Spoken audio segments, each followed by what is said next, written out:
This podcast contains adult language, descriptions of violence, sexual references, and other possibly offensive themes. Listener discretion is advised.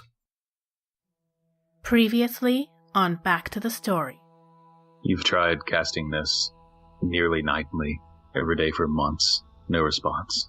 And as you try this time, who do you reach out to? Kalvyn. Meli, is that you? Where you at? Where are you guys? I'm traveling towards Nyessa. She does this incense around the hooves and has Sassafras kind of stomp upon it. And within a few seconds, you can no longer see her. As an arrow flies by your head, give me a dexterity save as you hear the whistling of the wind coming from behind. Someone's here to save my life. I've returned. Is everyone here? Sorry, there was a catastrophe. There's a cat. Or it was some fun. I don't want to get into it. Okay. So, Meli, you see 5 of them or so on the trail in the direction you were heading. 2 of them behind you, one with an ice shard in them, as Sassafras is getting to his feet. This is still the same day that I cast tongues, right? Not tongues, sending. Yeah. Then I can't cast tongues. Can I just ask in common what they want? You can. Is that what you say? Yep. Okay. Give me a persuasion check. 9? One of them tilts his head to the side as if he understands the language, but they don't seem to slow down. Make another dexterity save as you see a barrage of arrows come toward you again. 9? So you take this time 17 points of piercing damage as several hit into Sassafras and several hit into you as well. You can see the bugbear behind you has knocked off the shard of ice and is now close, within about 10 feet or so. Looking like they're going to try to grab you. Well, I'm unconscious, so... Okay. Meli falls unconscious. Switching back to Kalvyn and Ball, you guys have walked into the what appears to be a market of some sort. You can see there are numerous traders selling various goods, weapons, armor, produce, meats, etc. And you, looking around after an hour and a half or so, you do eventually come upon what looks like a small flower stand. There's a sign above it that says bee and honey flowers. I had an idea, but maybe I'll see how this plays out first. I guess we can go in and look around, maybe talk to the shopkeep or... Okay. Yeah, you go in. It's a pretty small shop. It's maybe 15 feet by 25 feet. It's not huge, but there are a lot of flowers taking up this room. Kalvyn feels overwhelmed and doesn't know what anything is. I think, Ball probably doesn't have much experience, but he spent some time on his own in the forest, so he might kind of just point out some flowers that look rare, and Ball will just kind of perceive if the flower is rare, it must be a nice flower. Okay. Yeah, you see a number of flowers, some that are more typical, like lilies and daisies, and some that are more rare, more like roses and orchids, of numerous colors: white, yellow, orange, red, blue. Ball will walk up to the orchids, and then as he's kind of looking them up and down, he'll look to Kalvyn and say, "Do you know her favorite color?" That's a negative, Ghost Rider. Because I would sure love to roll an it check. -2. Is there something you're looking for? As you see a tall and actually broad-shouldered man comes forth with a very thin, dark mustache, grayed temples along the side. A particular type of flower? It's first off, I'm Kalvyn, son of Klein. This is my friend Ball. We're from Inner Shore. We're out, doing God's work out here in the mystic forest and stuff. And listen here, we're about to meet up with a friend of ours from home, and it's been a while since we've kind of seen her, and it's kind of it's kind of important that we make a good impression and, make her feel at home. So we were trying to find something that really, that said, Sounds hey, like you want it's great to see you. Roses. Is this a love? We're all, That sounds... Kalvyn looks at Paul and he's all like, we're all, really, really good friends. It's for a very close friend of his. Ours, close friend of ours. I have numerous roses available of high quality. I have white. I would advise you go with red if it is indeed for a dear friend and or lover. That sounds nice, right, Kalvyn? For a dear friend. Sound nice. And or lover. I do have a special right now, a dozen of these red roses with the briars, and a bottle of wine, all for 10 gold pieces.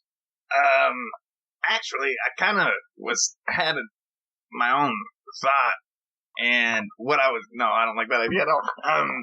What I was trying to find something more, and he kind of, gestures towards something a little bit more kind of open with a bloom, something that has kind of vibrant colors, something that looks more exotic. I'm sorry, maybe I'm wrong on this, but the roses are so not my thing. It's so overdone and kind of plain.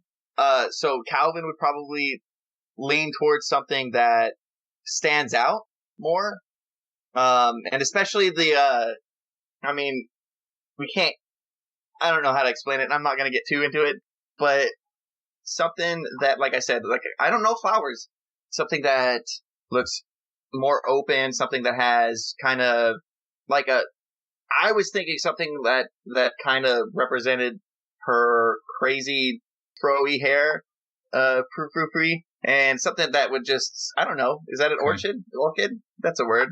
I don't know how to pronounce it. There are orchids and tiger lilies, perhaps. I have this dandelion subspecies, as he points to one that's a vibrant red with a green center and some oranges petals mixed in with the red, available as well. But I also have hydrangeas in bright yellow that might be suitable. Kalvyn looks over them with a knowing nod and rubbing his chin. Give me one of each, please. One of each. Well, that will be 10 gold pieces, actually. Wasn't he just about to offer me like a dozen and some wine for 10 gold, and now he's like, here's 3 or 4 flowers for 10 gold? Listen, sir, I can make you a beautiful bouquet custom. I can even make you a corsage if you desire. No. Actually, I was kind of thinking, I would take these and use them as kind of inspirational and maybe come up with something on my own, something that would An kind artist, of a meal. sure. I Would don't know. you require ribbon or a vase? Actually, do you have any, some metals? Some mendable metals?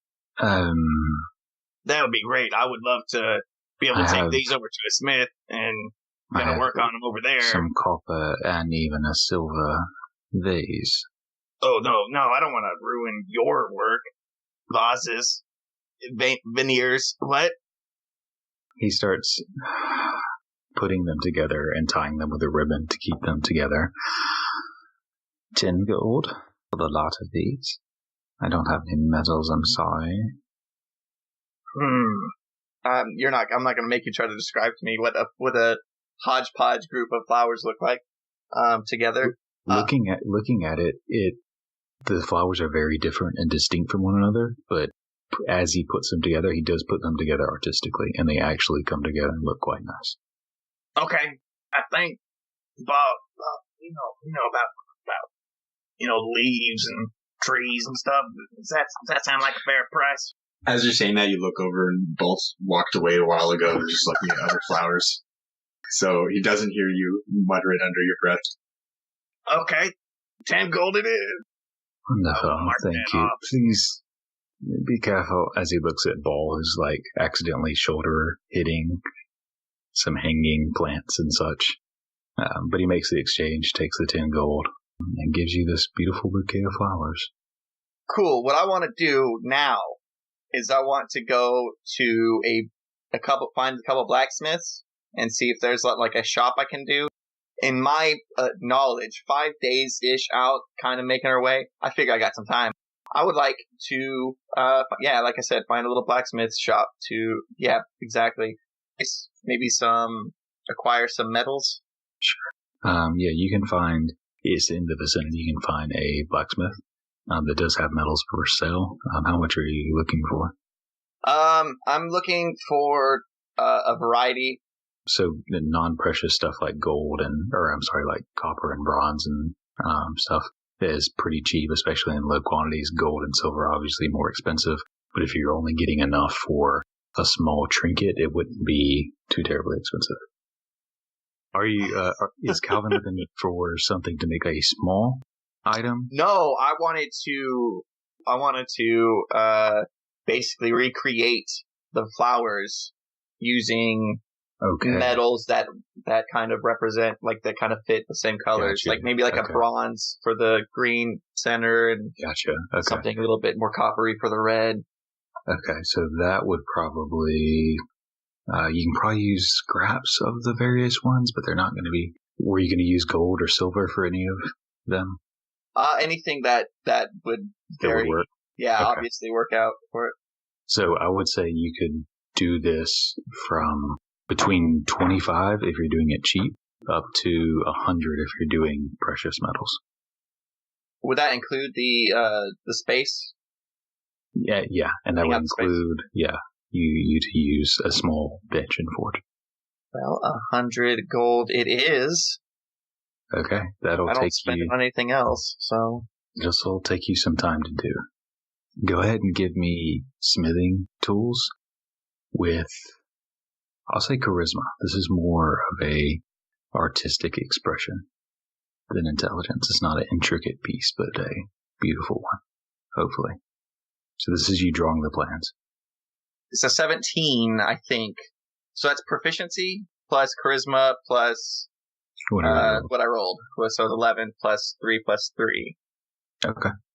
With that, you actually picture putting the bouquet next to where you're working and picture to where you can probably do this, stretching out some of the scraps, bending them in a certain way, flattening them out for the petals. And you have a basic kind of idea of a plan for creating this. Go ahead and give me a smithing tools. Give me 2 checks. The first one with strength, and then the second one with dexterity. Both of these are going to be with dexterity because this is a finesse piece. The first one's great. I rolled a 19. Okay. Plus proficiency plus dex, so it's a plus 4, so 23. That's not terrible. It's a 12 plus 4, 16. Okay. So over the next 3 or 4 hours, you bend the metal, elongate it for the stems, you flatten it out for the petals, using the various colors, mixing them of the various metals, using fine quality, gold, silver, even some copper and bronze in areas when you need it. Doing so, it is one can look at it and easily tell it's a bouquet. It is actually a beautiful piece. There isn't texture. You haven't carved out intricate texture upon the petals or anything like that, but it's turned out to be a beautiful piece, a work of art. And actually the blacksmith is kind of looking over his shoulder, sees this gruff half-orc in this dragon armor, who at first expects to ask to make a weapon and then gets all these things, and he isn't sure at first, but over the next couple hours as he's working on sharpening axes and knives and such, horseshoes, you make this work of art. And during the last hour of which, he's kind of watching over your shoulder, looking, nodding. For the record, whenever Kalvyn works in a forge, he is totally Kylo Renning it. Okay. Sure, so sweating off. So as that's happening, we will jump back. Actually, Ball, Kalvyn got the flowers, and then for the next couple of hours is working on smithing. Are you hanging out with him? Are you doing something else? I know that Ezekiel mentioned that there was a temple. There's a temple to Ayin around, is there? There is a temple. It's actually a terrace temple, and it has numerous shrines to various deities, including Aim. Okay, so Ball's gonna try to get in there to get to the shrine for Aim. So that way you could try to say a prayer. Okay. Asking around, this is actually a pretty prominent feature, so you're able to ask around, and anyone can point you in the direction. Making your way over there as Kalvyn is working for hours, you are pointing towards the terrace and you see a hill where there are levels of outdoor areas of grass with trees, benches, and you see stone altars and shrines and statues of various deities. At the top, there is sort of a landing that provides a roof and cover for a sort of an outdoor prominent area central location. And around this terrace, you see 9 deities. You see Akashan, Valisol, and Severa at the top, Ain, Voltameri, and Woltharath, and Rasarab, Asitma, and the Raven Queen at the bottom. So you're able to move towards the Ain shrine. Walking by the others, you get to it, seeing it's a shrine kind of to the side and lower-ish terrace with a wing wreath platform. You do see these small bowls upon an altar with some crushed herbs within them. And looking at the plants surrounding this altar, you notice most of them are medicinal in nature that can be used for healing. Now, does this bowl kind of look like an offering bowl? They do, yeah. And there's a couple of them on there. And the only things that seem to be offered have been these medicinal plants. You see a few of them have the medicinal plant. There is one that has a few coins in them, a few copper, a few silver in there as well. Okay, I think I'll go to the one that has coins in it. Then I'll kneel down and I'll put in 2 gold coins, and then I will start to pray to Ain, holding up or by clutching my holy symbol. And I think Ball starts the prayer by just kind of thank you, Ain, for returning the light to Vesper. I know that you did not hear my prayer at the time, but I have been distracted. I am hoping that you can help with my distraction. And then Ball recites how he remembers the omens. It says that a normal man came to me, eyes black as night, and said, "When you see God's rest surrounded by armies, then know that its desolation has come near." I don't know what this means, Ain. I don't know what I am supposed to do about it, if anything. What is God's rest? This desolation. And then Ball kind of just trails off, and then just kind of, just pauses in silence to collect his thoughts. And maybe after just kind of a few minutes, he goes, I hope that you can guide me and show me the right way. And then, still holding his holy symbol with his other hand, he just kind of reaches into his coin pouch and then adds 3 more gold coins into the offering bowl. And then kind of just takes a moment before he stands up again. Okay. As you do so, leaving the offerings, making the prayer, it's quiet here. A little bit of wind blows, but it seems quieter here than it does in the rest of the city. Even the rest of the terrace doesn't seem as quiet as it is here. No response immediately comes. But it does feel like a peaceful place here. Then maybe when Ball was kind of expecting to just kind of stand up and go back to see how Kalvyn was doing, maybe kind of feeling that peacefulness, he kind of just kind of kneels back down, and he doesn't continue, he doesn't start praying again. He just kind of kneels back down and just takes time to kind of meditate. Okay. And as Ball begins to meditate, we'll hop back over to Ezekiel, Vesper, Amsen, and Ellory as you're just left the manor. Well, do you want to go back to the inn and wait for Orzana? Do you want to go do some shopping?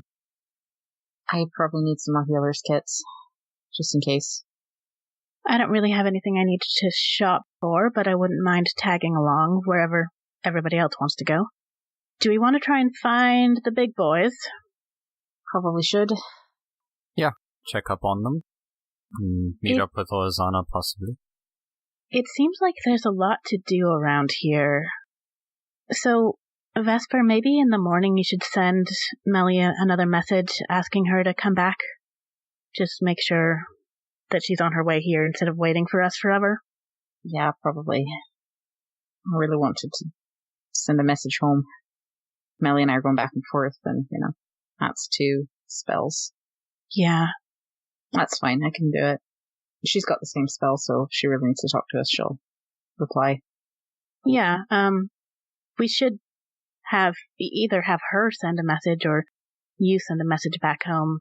I'm sure people there are wondering where we are. Yeah. Is my hair white? She kind of starts grabbing it. That part is. Okay. When did that happen? All forgiveness has a price. Vanity may be one of them. It looks good. And I'll kind of do the, big brother punch on the shoulder. You're fine. Thank you, by the way, Ezekiel.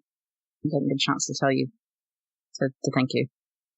I think Amsen and the others, I mostly just threw powdered silver and chanted. Well, it's just important. Of course. It's good to see that you're more back to normal now. Thank you, too, Amsen. You're welcome. Alright, let's find the boys. Okay. One of y'all give an investigation check. Just asking around, see how long it'll take to find them. Hey-yo. Oh, okay. I'm like, oh no, that's a single digit. Oh, that's the highest single digit. It's okay.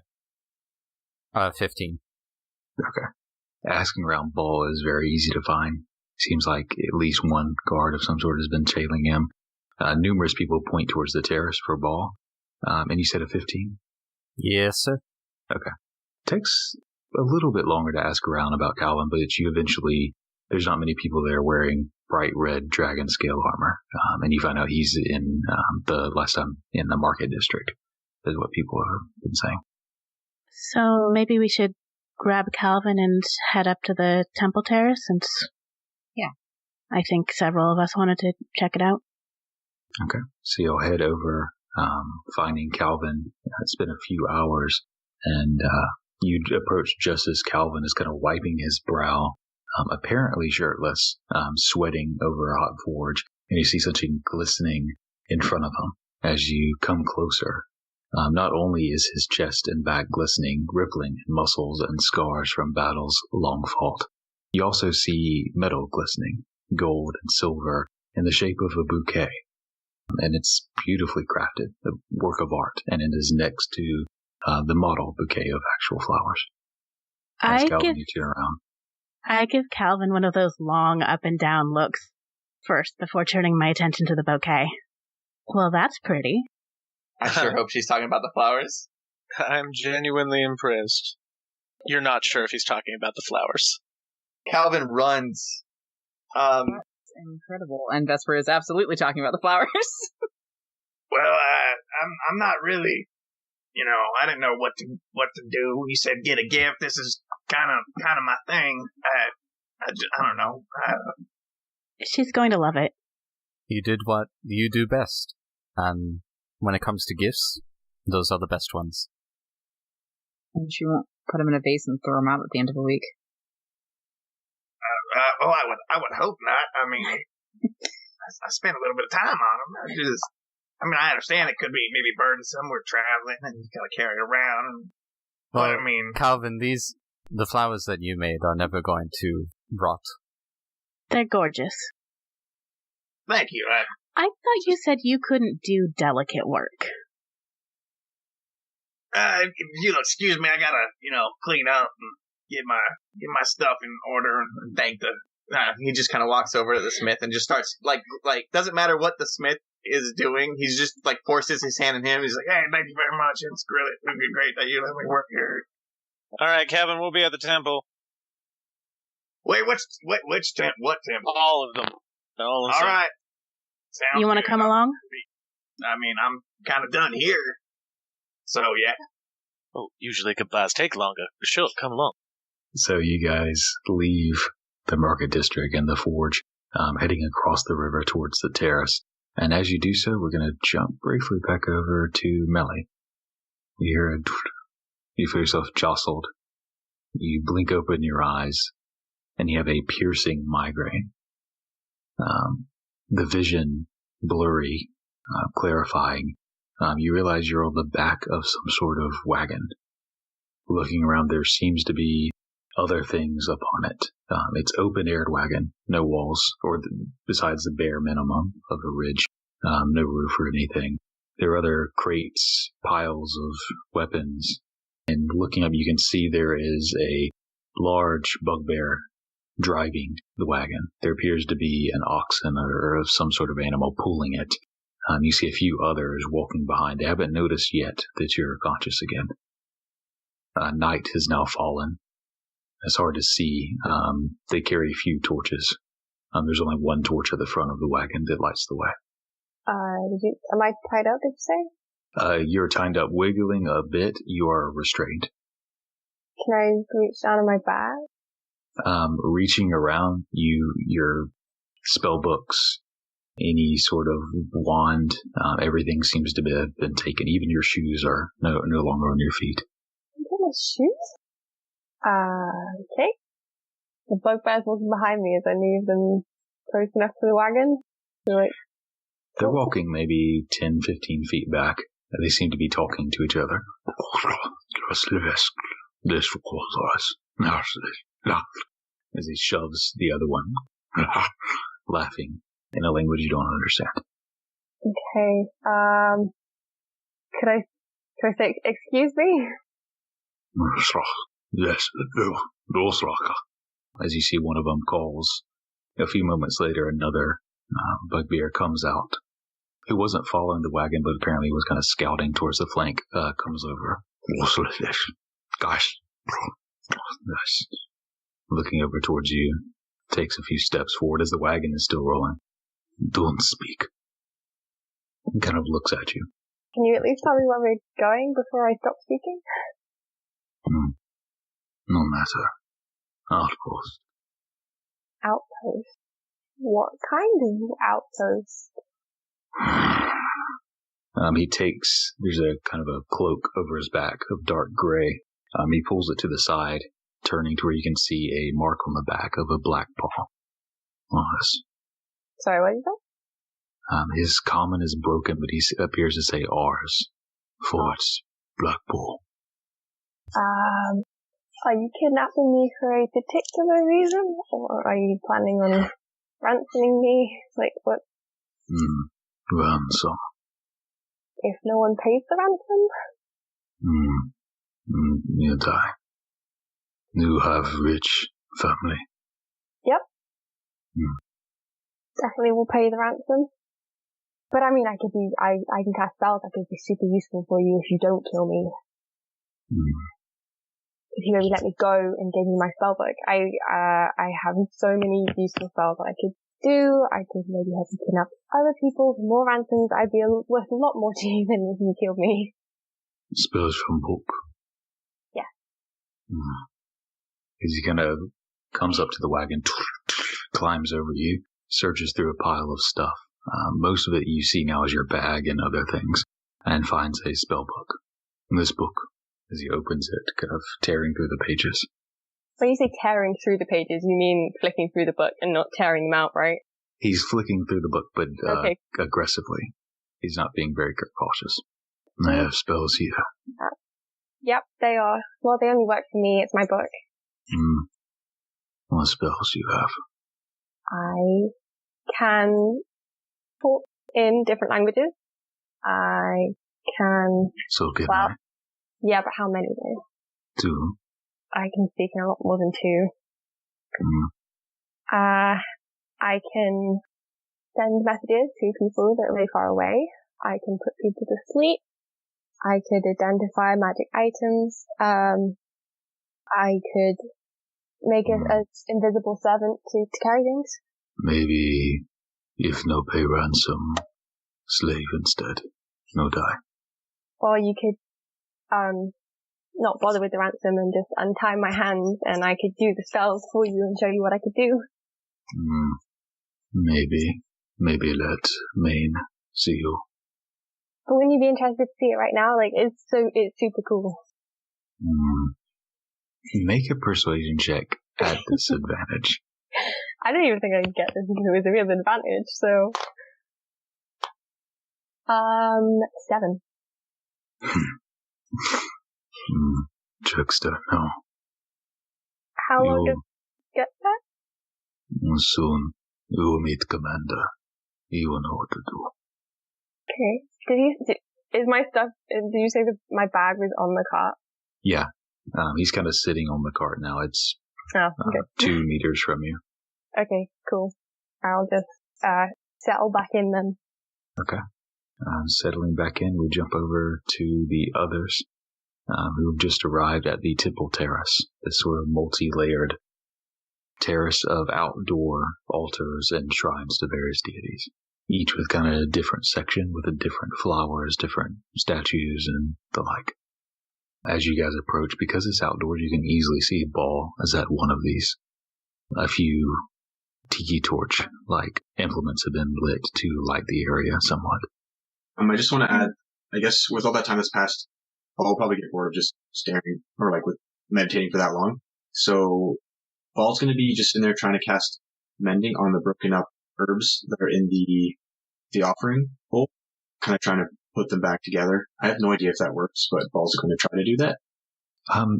You can sort of take the ground petals and sort of put them back together somewhat. It's not perfect, but it sort of works a little bit.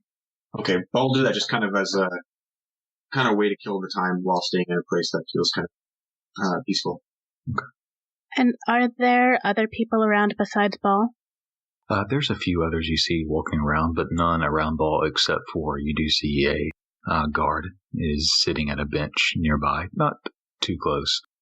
You can tell anyone that trails Ball for even an hour or two kind of recognizes he's not a problem. So he's just kind of sitting down and watching. So I guess we go to where he is first. Okay, walking up, you guys find Ball there. Hey, Ball. Oh, hi. How are you? Did you finish with Ezekiel? And then I guess I'll look over your shoulder and I assume see Ezekiel. Hello. Yeah, Ball and Kalvyn, I'll update you all. There's something outside the city.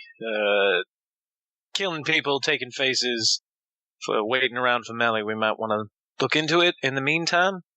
If you don't mind, my mother's pretty worried about it. With the festival coming, there's a big hunt of creatures that are already pretty intimidating, and I don't want to make it worse. Or, well, don't want it to be any worse. It's not really something I would want to get involved with, but my mother asked me. What kind of a hunt is this, by the way? What kind of creatures? Normal, well, beasts, mostly, but they're of a particular kind. Usually performed by the Green Knights. They're these white and gray, red-eyed beasts. I've never gone myself. I wasn't allowed. But I don't know. It's usually a pretty harrowing, if honorable experience for those that go on the hunts. If there's something else out there, I don't know. Could be something we might want to look into given our track record. I hope it's not something that Meli's run into. Probably not. You said she was far away. I'm sure she is fine. Well, I'm just thinking on her way back. Well, we have a few days to clean it up for her. That's true. I'm sure she's fine. We can head that direction, at least look that way. It'll get us closer. Maybe we'll run into her on the road. Hey, Ezekiel, when we were talking to your mom before in the market, she mentioned your grandmother. I take it she was like you? Great-grandmother, actually. Yeah, she was the last one in my family that had my particular, lineage, or that it shone through the way that it did. Technically, anyone in my family, and I have a great something uncle that also was one. that on your mom's side or your dad's side, out of curiosity? My father's. You might have noticed his height. That is a trait retained, even if they don't get the rest of the divinity. So it is some kind of divinity, because you do pop up, when I detect good and evil. Yeah, I'm not sure if my bloodline was simply blessed, or if there was mixing with some celestial being, but we have been chosen of a Sintma for centuries now. They pop up every few generations or so. And typically we join the Green Knights, of which you met Maggie, if I'm remembering. Ezekiel remembers, George does not. And I mean, at least from what I told, I was fortunate enough to meet my great-grandmother. She passed before I was born, but usually they end up having some great quest that they go on, some monster to vanquish. And yours has something to do with that map of yours, presumably. All I can tell, at least it does now. I've been kind of never really got many of the details. It was just prepare and learn. Not to mention I had about 7 years without any contact with my divine guide. I don't know if it's easier or harder to have that kind of guidance. I don't either. Well, having had it once, it's a little difficult to imagine it never being a part of my life. Even when she was gone, I was constantly reminded of what she had wanted me to do. But if your quest, if your, calling, your destiny takes you away from here, why are they so upset that you're not a knight? They have no idea what my quest would be, and I'm sure they don't trust me to be telling them the truth about what I'm doing now. But it's always been tradition, and it's why my family holds such a high place in this town. I don't have a particularly lucrative business. My father holds a position in the government around here. But for generations, they've always been the protectors of the city, whether the quest that they were born for took them was here or somewhere else. In some way, they protected this land and the forest. Well, go ahead. I'm glad that your path took us to us. Me too. Anyway, if y'all want to enjoy the temple terrace, I really don't have much need for the Asima shrine. Might come back later. Maybe we should find Orzana and Raz. About what time is it? At this point, it's probably 7 or so at night. Okay. Yeah, are we going to come back here tomorrow? Yeah, I can't see what else we would be doing. We're just waiting around. Okay. Well, let's go find Orzana then. She said she would be at that tavern we were at earlier. The broken something. The broken goat. That's the one. Okay. And Ezekiel, you know where that is, so you're able to lead them in that direction once everyone's ready. As we are leaving, I'm going to just trail behind a little bit, behind the rest of the group, and I will take out the coin purse that I picked up that the cryptologists threw at us, and I'm just going to quietly drop that into one of the offering bowls at Aian's shrine. Okay. You're able to do so before catching back up. As the others cross the river once more, Ezekiel leading you all back towards a sort of district for the labor quarter, where sort of workers live and drink in some of these bars, heading towards the Broken Goat. As y'all approach the outside, you can see it is a bit louder and more rowdy than it was before. You can see people inside drinking. You can see by the fire and the smell of alcohol and the sound of music as well. And as y'all begin to approach to enter, we cut back to Meli. It's been a few more hours, and you, turning over, can see light ahead. You can see the flickering of torches. The landscape you've gone across has been treacherous. There's been some ruts, ditches, and there are numerous kind of semi-shallow ravines that are only maybe 30, 40, 50 feet ranging. And you see heading up a hill, you see the lights are coming from the outside of a structure. Looks like the ruins of some sort of large stone building. There's no longer a roof upon it, and is actually on top of a sort of raised plateau of land. There is a bridge between the hill you're on to the ruins. You can see there are a few other guards of these bugbears that sort of lower the bridge, dropping at this large wooden bridge, allowing the wagon to be pulled in. Inside you see a few other bugbears, most of them with the same cloak of dark gray with a black paw. There's a few with purple cloaks. And there's one that walks out larger than the rest, with a large beard of fur, but the same sinister yellow eyes that moves over and sits down as the bugbears kind of unpack the various stuff, throwing books in one pile, clothes in another, weapons in another, jewelry and coins in another. One of them takes you out and kind of throws you against a bare wall. You see the clink of horseshoes that cling into the jewelry section as they kind of take everything out, moving the wagon to the side, sorting, going through the loot. As you see the large one kind of going through, looking through the weapons and jewelry. One bugbear you notice is staying close and watching near you, but most aren't paying too much of a mind to you. Where's the horse that I was on? Can I see it?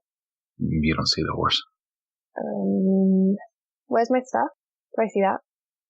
You see it, yeah. It's been being separated. You see your spell books are being thrown in one pile.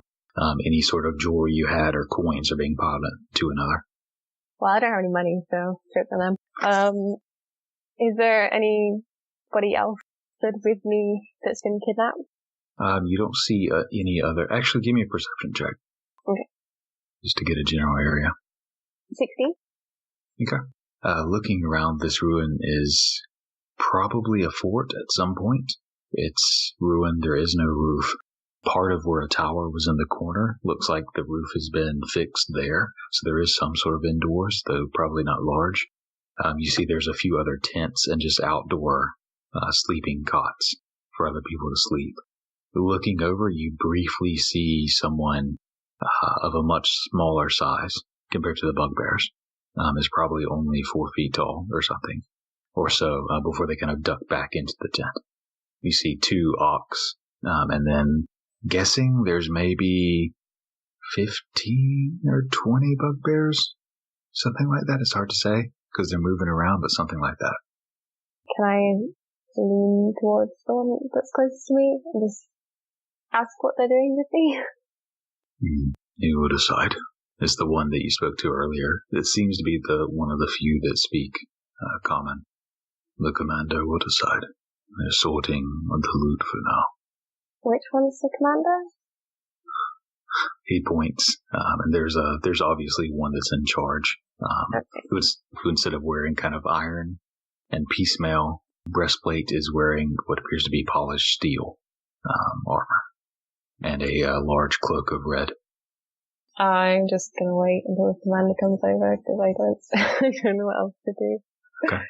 A few minutes pass as they're going through the loot, and the commander kind of goes through each. You see he does have a long, they're all furry, but he has a furry beard, actually this long. Goes down and looks like the bottom of it he's taken and just cut it to where it's straight and finishes in a clean cut and a very rectangular finishing. Eventually, after going through, nodding, he takes it and kind of distributes it, leaving some for himself before moving on to you. Rosak, Wolvarford, this. You see the one next to you, Klouse, Guthrivos, Dorhag, pointing towards your spellbooks. You see them have a conversation in a language you don't understand for a few minutes. And eventually the commander, who's 7 foot something, kind of leans down, squatting. So you're an Arcanist? Yep. You know some spells? Mm-hmm. Well, Foster, guess. A moment later, one of the other bugbears brings him your spellbook as he flips through. Can you make these? Pardon?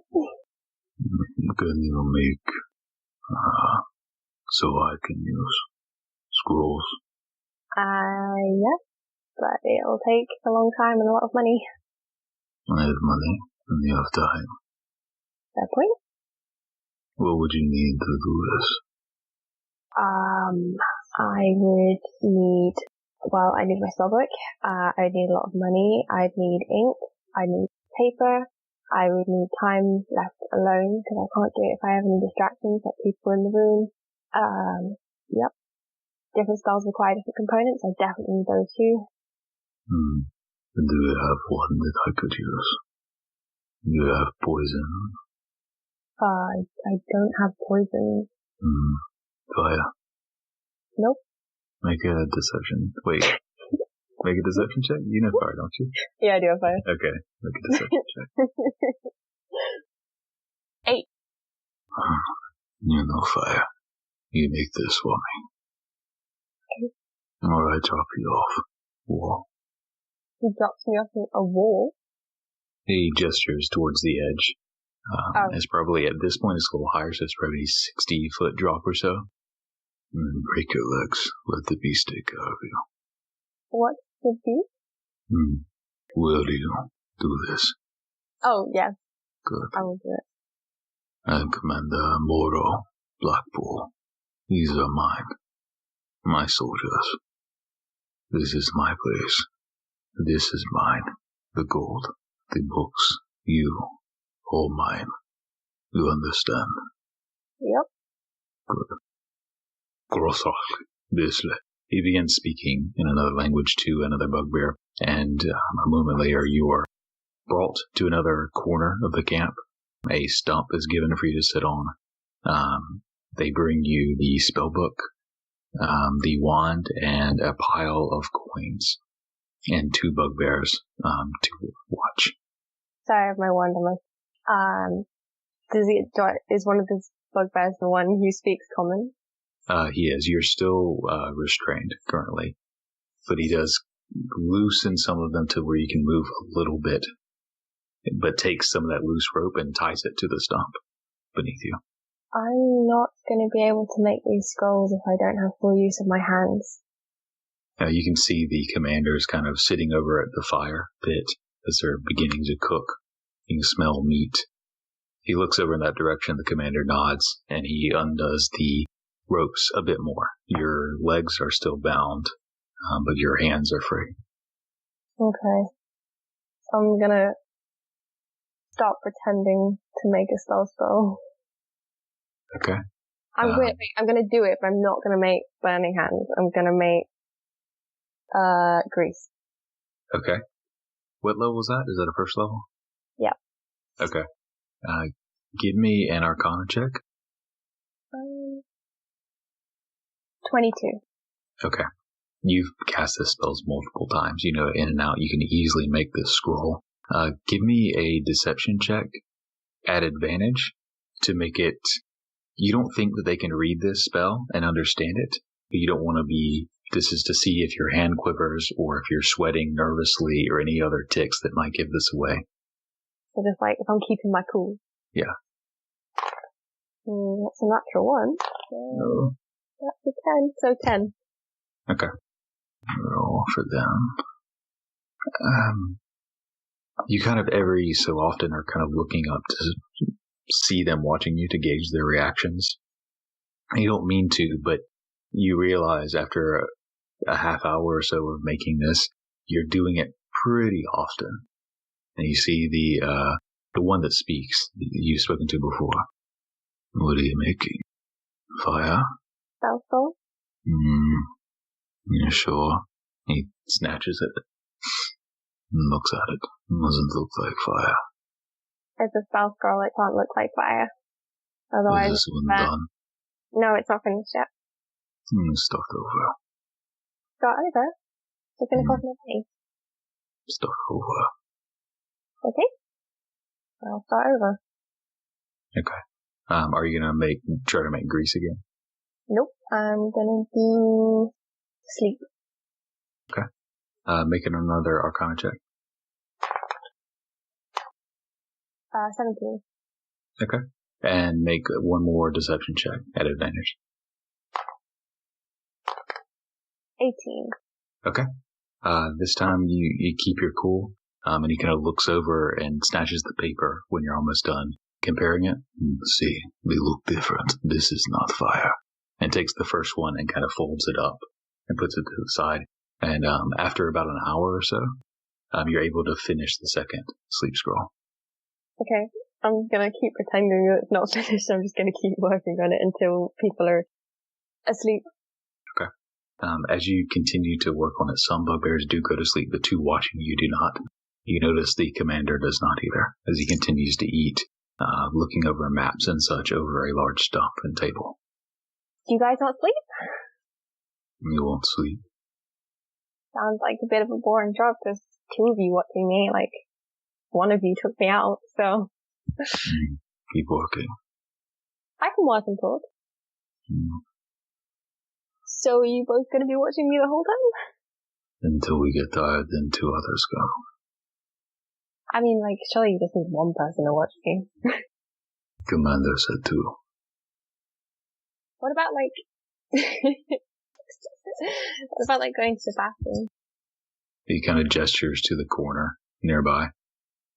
There seems to be a divot of some sort. Yes. Can you guys at least turn around and not watch? I can tell him to. Sorry, what did he say? No. No. No. Trickster. No, I just don't like people watching me play. He takes the ropes, binds your hands again, and lifts you up and carries you over to the corner, away from all of the other scrolls and accoutrements. Puts you there and kind of backs up a few feet. And is he looking? He's kind of looking to the side. Alright, okay. No, it's not gonna work.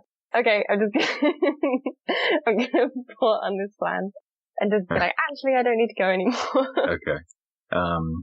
He brings you back over to the table. Oh, look, the spell scroll's finished. He takes it over to the commander, who looks it over. Both of them, the completed one and the uncompleted. He kind of looks at it. Nods to him, and he comes back. All right, you sleep now. And he drags you over to where there are, looks like old rusty iron shackles have been nailed into the wall and clanks around your ankles, leaving the ropes on there, but he does loosen them a bit since you now have an iron shackle on. He also leaves a few scraps of meat, just kind of puts them on the ground next to you. A few minutes go by, and another bugbear is standing, not watching you, but watching the bridge and the gate, and kind of you're in his periphery. He looks over every now and then. I'm gonna guess the lockpicks Ellory gave me were in my bag. Everything seems to be taken from you. Yeah. There are some bandages on you where the arrows have been removed and patched up somewhat, but you're still at 1 hit point with 1 level of exhaustion, which I forgot about for those checks, but here we are. Oh. I'm just gonna say, excuse me, I think one of my wounds is bleeding. I think it needs changing. Give me a deception check. 7. Well, I thought this one doesn't seem to speak your language. Sounds a lot like shut up in another language. Just sit down and go to sleep. Okay. Exhausted, you kind of lean over and try to go to sleep, to revisit this in the morning, see what else you can do. As Meli, you find sleep in some bugbear outpost in the middle of the forest. The others you approach and enter into the Broken Goat Tavern, a mostly wooden structure where you see numerous workers inside, farmers and the like, who are drinking ale, listening to music, and having overall a great time. Well, I'm looking around to see if I can spot Orzana. Oh, yeah. You hear a voice to the side, and you see a table over there. Okay, I run over and give her a hug. Okay. Yeah, she stands up and hugs, and she said, "This is my friend, Rashi." And you see a wood elf gentleman, young. Maybe, elves all look young, but he looks maybe 19, but who knows how old he actually is. He kind of nods towards you. Hi. Hello. Orzana, I'm glad you're okay. I'm sorry we didn't come back sooner. It's okay. Sit, please. Meli left the note. It is a spell. She said she would head to Nymonet and that she left a spell in case you came. I don't know. I don't think I'm the one who has the note. Somebody else does. Amsen. Yeah, I might have it. It would make sense for Amsen to have it. I think it's you. Yeah.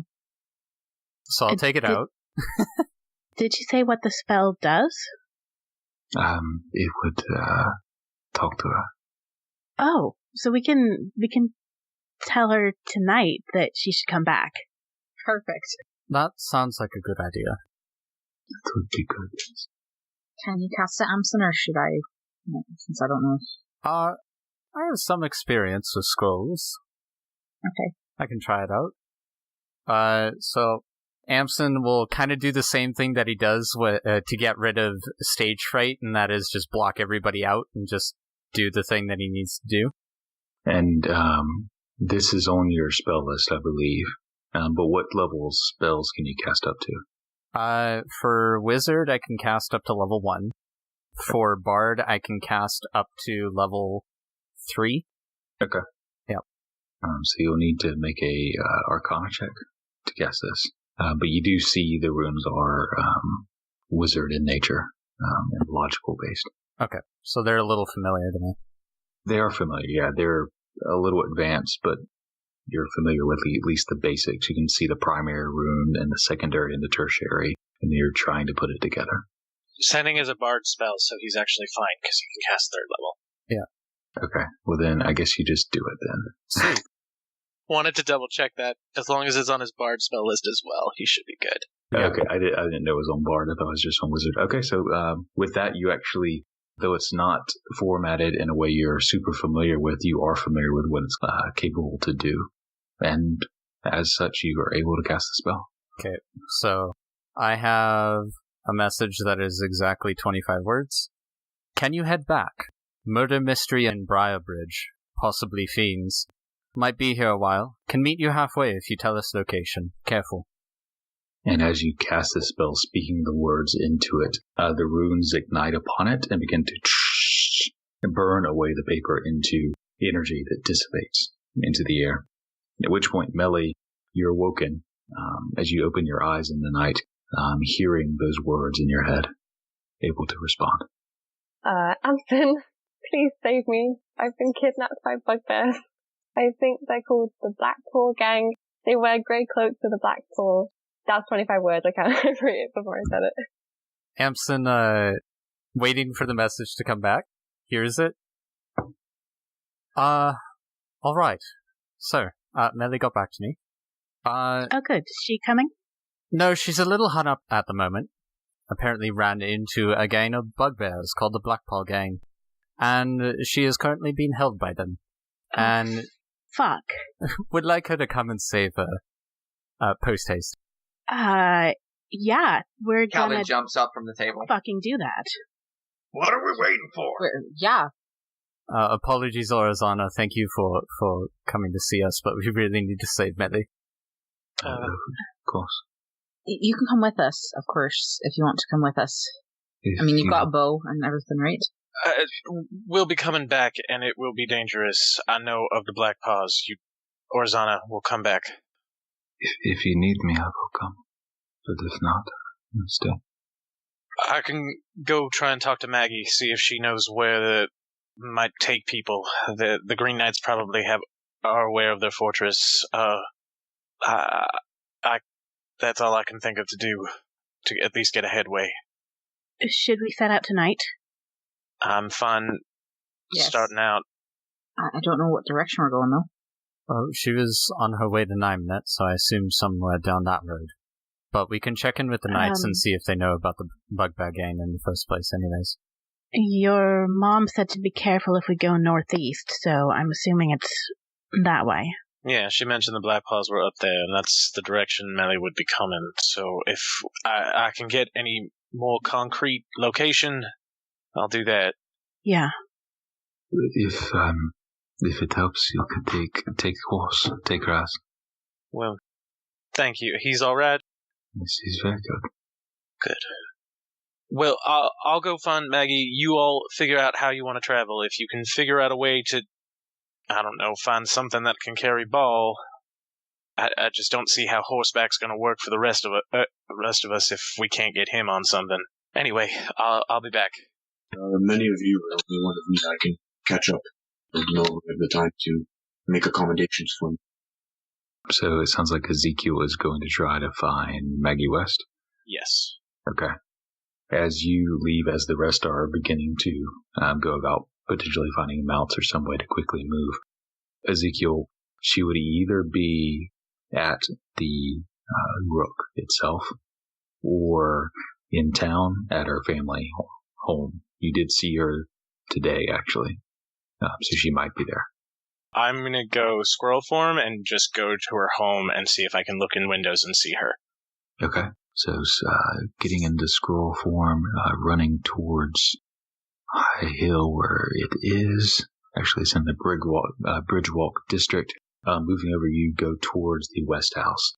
The West family is typically, her father is in charge of the guards of the city itself, which sort of overlaps with the Green Knights.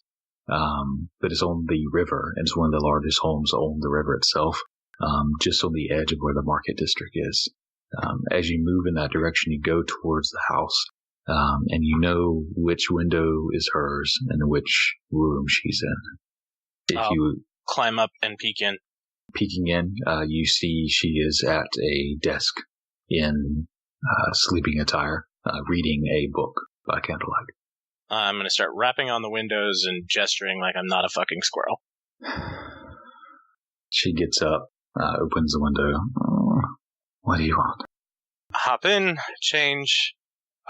Maggie, I'm sorry. A friend of mine has been captured by the Blackpaw. I need to know where they would go. Okay. Well, they're here. And she takes a seat and kind of scoots another footstool towards you so you will be able to sit. Taking a piece of paper, a piece of parchment, turning it over, there's a note on there she was writing. Flipping on the back, and she begins to roughly draw a general area. But we know they've been attacking caravans along this route here between Brybridge and Fellbridge and Nyman and beyond. Our scouts report the camp they're in. This isn't her voice, is it? No. The camp they're in is over here. She places a dot. Approximately 3 days north and then a bit to the east. The terrain there is rough. They have lots of traps and ambushes. It's hard to get close. We're able to push them back, keep the scouts at bay, but we haven't been able to take the compound itself. You can leave that to us. So you're back. I'm saving a friend. The fact that it helps you out is a comfort to me, but honestly, it's just coincidence. Happy to help. I'm happy you did help. I'm gonna grab her hand, smile, turn into a squirrel, and run out the window. Her jaw kind of drops a little bit as just, of course, as you do so, jumping out, leaving. As Ezekiel was going through this exchange, finding out a general location, the others, are you guys trying to find mounts of some sort, or what are you guys doing? How do we get all of us there? Let's see if we can find a mount to help with Paul. If you can't, that's okay. We don't have time to accommodate me. Meli's life is more important than my convenience. I know where to go. I can follow behind. Asking around takes you a few minutes, but you head towards stables. There are a number of horses there. It is a little bit late at night, but continuing to rap up on the door does eventually get someone out there. A crotchety old man in one of those Santa-esque nightcaps who comes out with a thick mustache. All right, so what is it? We need horses, please. A friend of ours has been kidnapped by the Blackpaw. All right. How many? Do you want to double up? I know Ezekiel could turn into a horse, but that's only for like 2 hours. So 3 horses, and then hopefully something for Ball. If you're doubling up, you'll need a large horse. I can do that. Something for him would be a Wouldn't that problem. slow us down, though? I mean, doubling up. It would slow them down a bit, Okay, but never mind.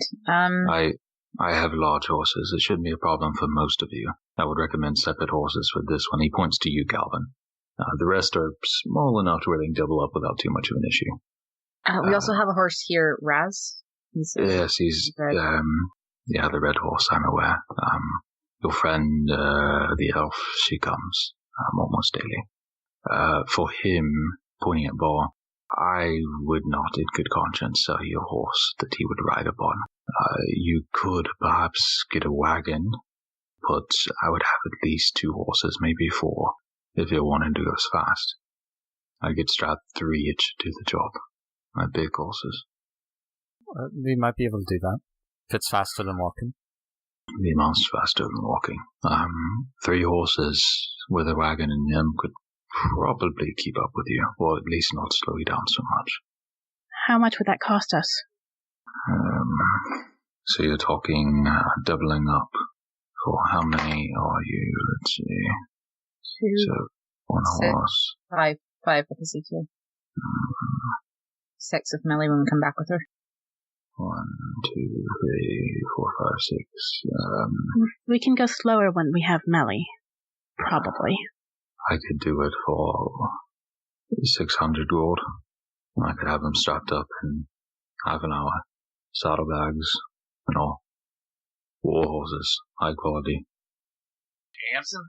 I can cover half right now. I'll do the rest. I can cover some.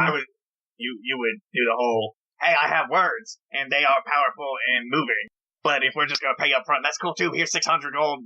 Let's get the fuck out of here. Right, I'll set him up. As you're kind of doling out, whoever's paying, he calls out, Martha, get out here. And a few moments later, this older lady, again in her night clothes, he doesn't even change. He puts on some boots and goes into the stables and begins to pull out these horses one by one. There's a wagon in the back. It's not huge. There's no roof. It's not fancy. It's meant for just transporting produce. But it's big enough for a Ball to fit on. And he straps 3 war horses to that. And then leaves a war horse for Kalvyn and then double up for either Amsen and Vesper and Ellory or whoever for the other 4. And he does it in about 20 minutes. Seeing the gold flicker, 600 gold, he gets them ready, puts on the saddles, straps the saddlebags on, and puts the reins on the wagon. All right, 600. And at this point, Ezekiel, moving back towards where you would presume they would go to find horses, moving back towards the stables. You do see them gathering horses outside. Sorry, I'm trying to figure out what my maximum tow capacity if they just hook up the wagon to me is. So hold on. So the max I can pull is 1,425. Could I help pull the cart? Or But that's only for like 2 hours, right? no, I can do 4 hours at a time and then a short rest, which we take anyway, do another 4 hours. Yeah, so with how heavy Ball is in the wagon, with his equipment and everything, I would say you'd need probably 2 horses for the wagon. They've hooked up 3 to the wagon at that price. So if you wanted to help, you could either make it faster or you could get rid of a horse and make it It's cheaper. fine. If I could do it myself, then I would say get rid of the horses, but if we're going to need me and You a probably horse need anyway. at least one other. Yeah. All right, are we ready? You can get a horse with me, right? I can handle myself. We're all sharing, so you can go by yourself if you need to. Does someone want to ride me? I know that sounds bad. Just immediately look over at Ellory. I would be happy to. Great, minus 1 horse. All right. So that's 60 back. So 540 total. it gives 60 back, taking one horse away. Okay. Do we need to get any healing potions or anything? Do we have time? I mean, we've got potions. I don't really need a kit, I guess. If we try and grab one on our way out of town. So you're on the edge of town. I don't know if anything's going to be open at this hour. Oh, I've got my spells back. We'll be fine. Ezekiel, how far do we have to go? Do you know? I got a general location. I think I know where their camp is. It will be about 3 days. Faster if we're on horse, but we can only take the trail for so far before we're going to have to leave it. At which point we need to decide what we'll do with these. First night or two, we don't need to rest, right? Yeah, we can just go quickly at first, and then we should slow down and try and be quiet when we get close. Fair. We should keep an eye out for more of them on the way. It won't be helpful if we also get taken. Yeah. For y'all to know, it is 3 days by foot. It's kind of the standard way to measure distance is how many days it take on foot. So by horse, that'd be 2 days at a regular pace. If you are driving at as fast as you can go through the night, you can do a day and some change. Like you might be able to get there. It's about 8 p.m. now. You might be able to get there tomorrow at midnight, at least to the top of the trail. You then would have to go over into the forest, but you could at least get there in, maybe 32 hours or so if you went super fast. Otherwise, 2 days. We can hustle as far as we can, rest when we're close, and maybe after we get a scouting approach, just to see and know what we should prepare. Yeah. Sounds perfect. Let's go. Did your friend tell you anything that we should be especially aware of? It's going to be bad terrain, traps, hunting parties. We should try and I know we're going to be moving quickly, so it'll be difficult, but try and keep an eye out, and we should slow down before we get too close. Well, okay then. Let's head out. Let's get Meli back. Okay. And so our adventurers do. You did it. Hard cut. Man, that was crazy. Good thing Meli's back. What pace are you Solved my going? Meli puzzle. I think fast pace throughout the night. Yeah. Okay, so that'll get you there. Okay, so there are 3 horses pulling Ball. So that'll be able to do Ball at a fast pace. 1 horse under Kalvyn. Ellory is riding Ezekiel, and Vesper and Amsen are paired on a horse as well. Does that sound right? Okay, yep. So y'all set off. Ezekiel turning into a horse. I think this is the first time or second time you turn into a horse? Yeah, I don't know. I don't know if I've ever done horse. I will specifically be a war horse this time, just because that's the biggest and fastest. So. Okay. Yeah. Are you a paint horse, or what do you look like when you do that? I think a pretty unremarkable brown horse. The sort of matching his own coloring. Tan hair on the body, dark hair. But also there's a white fur mark echoing or mirroring the wings that is in a pattern in the fur on his shoulders. Okay. And as y'all head off into the night, charging forth, you're able to follow the trail. Sure, it's more or less a straight shot north along this path. Give me perception checks at disadvantage because you are just storming through the trail. Perception? Perception checks at disadvantage. Well. Ball's passed out in the wagon. You know, like when you're in a car ride and you get that kind of like, you get sleepy from the ride? That's Ball right now on the wagon. It's like, I really gotta save that. I got 11. 15. 12 6. for Ezekiel. Okay. So as you guys ride into the night, hours pass. It is overcast, and it looks like rain is approaching, though it's holding off. Charging through, you can hear birds every now and then as you approach, just rampaging through this trail, kind of fly off.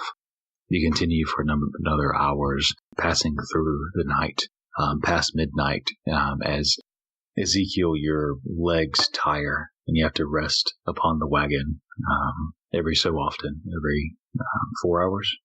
Is that right? Yeah. Every so hour, just kind of resting.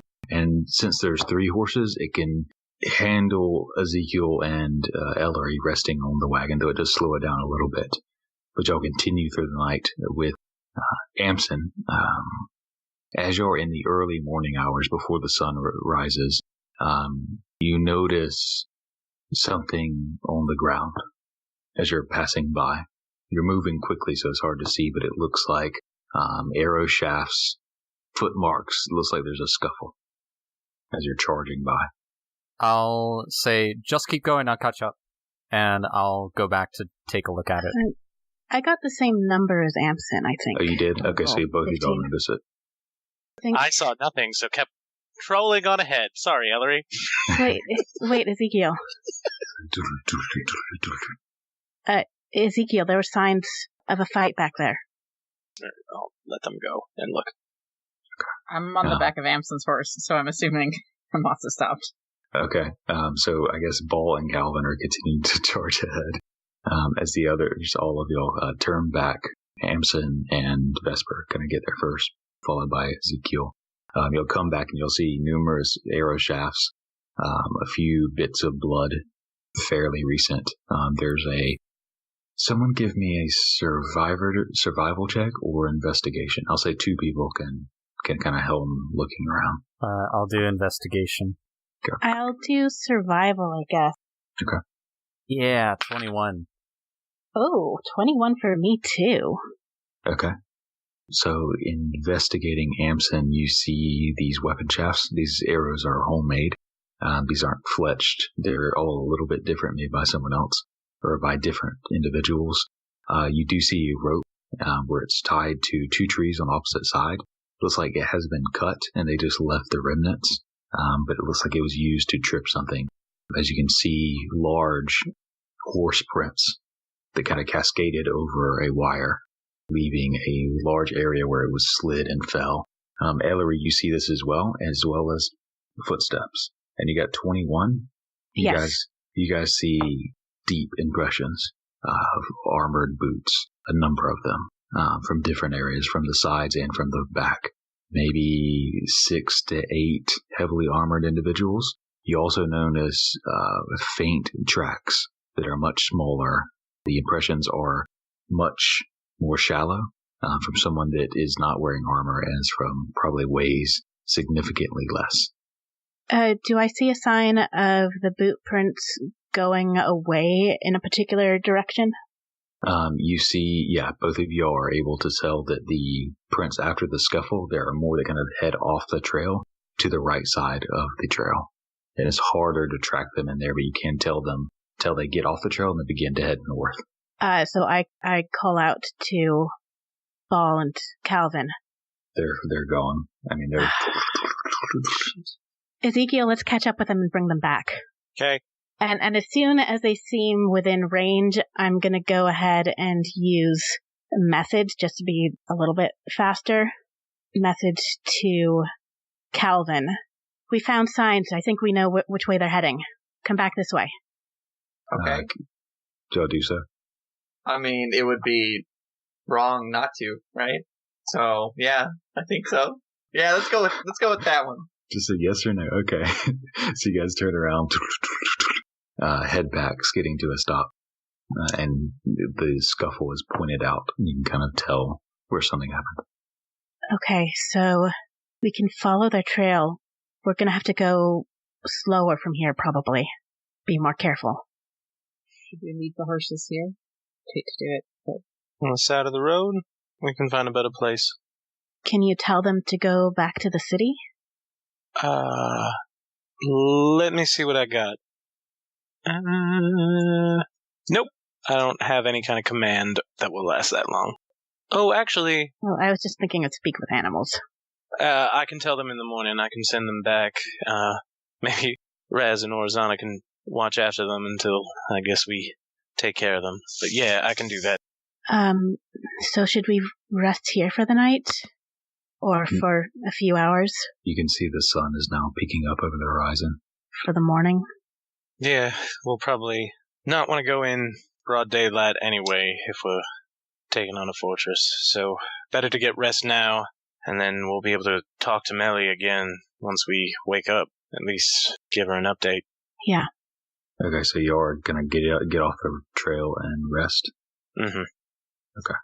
So as you guys pull off to the side and begin to rest up, to begin to infiltrate towards this camp of the Blackpaws where Meli has been kidnapped and captured, we will pick up next week. Thank you for listening to this episode of Back to the Story.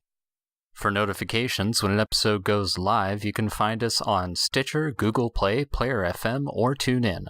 Download the app and subscribe or favorite us there. We also have a YouTube channel called Back to the Story, an actual play podcast. If you'd like to contact us, you can tweet us at back2_the_story. If you can't fit it into 280 characters, you can email us at thebonfirefables@gmail.com. And if you'd like further information about the campaign, the player characters, or behind-the-scenes sneak peeks, follow us on either Twitter or our Tumblr website. Lastly, if you'd like to support the show, feel free to buy us a coffee at ko-fi.com/backtothestory.